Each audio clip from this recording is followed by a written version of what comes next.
Good day everybody, I'm very glad to see you again in this instructional video in which I am going to help you deal with a type of GRE sentence, a GRE question called sentence equivalence.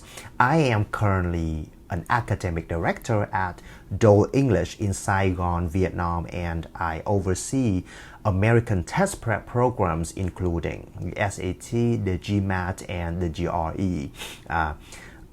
Today, something very special is that I am going to walk you through one sentence equivalence question in the GRE exam, which is the exam that you would take if you would like to apply to higher education programs in the United States, including master's and PhD program. Linear thinking, for those of you who haven't heard of this very special method, it is an exclusive method of Dole English. It's copyrighted. It was discovered and also emphasized, taught by Dole English in Saigon. Now, let's get started.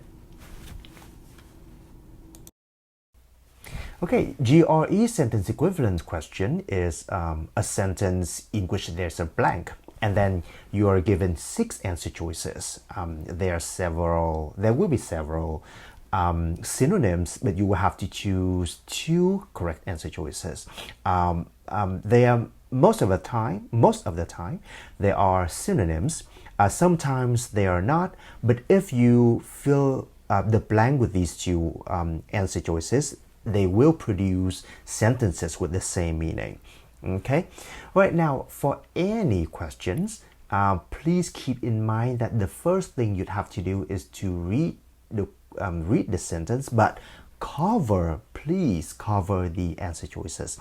Make sure that you have predicted the answer choice in your head. You have to fill in the blank with your own word before you look at the answer choices. That is how you can maximize the chance of getting the correct answer choices. All right, now let's read this sentence. The band's long-standing strategy of laying leisurely explorations atop a steady funk beat has proven to be surprisingly blank. A concert in Cologne from 1972 sounds as if it could have taken place today. Now, for any sentence, if you have taken any reading test, you would probably see that the sentence will give you a bunch of vocabulary, very long phrases, long sentences to try to confuse you. Now, if you read word by word, it would be very confusing for you to understand the sentence fast and correctly. Now, with linear thinking, what you need to do first is to simplify the sentence. Now you have to imagine the sentence structure. Which part is the subject, which part is the verb, which part is the object, etc. And after that, for each part, even though it could be long, but you should try to recognize the head word, the main word of this phrase. For example, let's look at this sentence with the subject phrase, the verb phrase, as well as the object phrase, etc. And let's look at. Okay, now within a sentence, you will be given a lot of words, and I use these gray bubbles to represent the words in the sentence.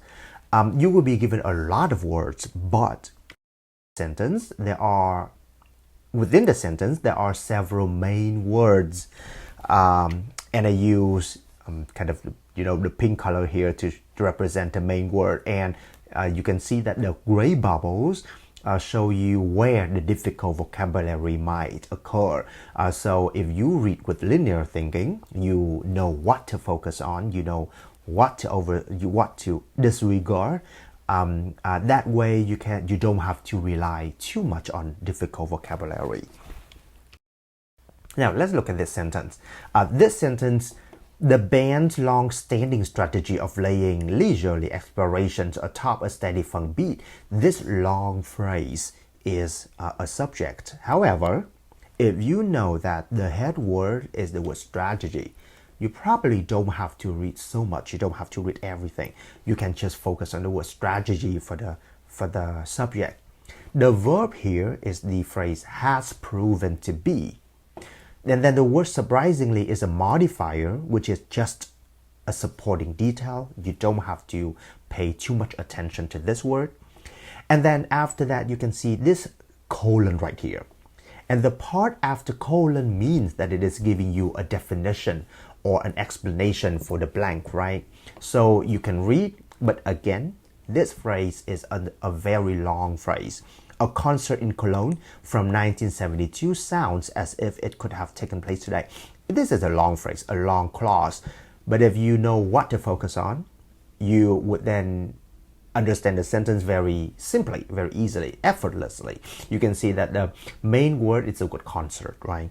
A concert, and then you can see that there is a point of comparison here. Then the year 1972 and the time today, right?